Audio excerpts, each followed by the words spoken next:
ঠিক আছে, এটাও বলবে বি এ বি এ, যতবার তুমি বাজাবে ততবার মুখে বলবে, ঠিক আছে। তারপরে বলবে এ ই1 এ ই1, ঠিক আছে।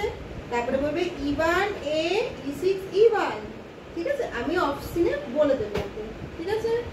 আচ্ছা, এবার লাস্ট এইটা বাজাও, বি ই1 বি ই6 বাজাও দেখি, বি ই1 ই1, হ্যাঁ, বি ই6, ভেরি গুড, এই ঠিক আছে। আচ্ছা, এই প্র্যাকটিসটা একটু শোনাও তো দেখি, B A B A B, এ আবার বি, এ আবার B, A B, very good. এবার এটা করো তো, A B A B A,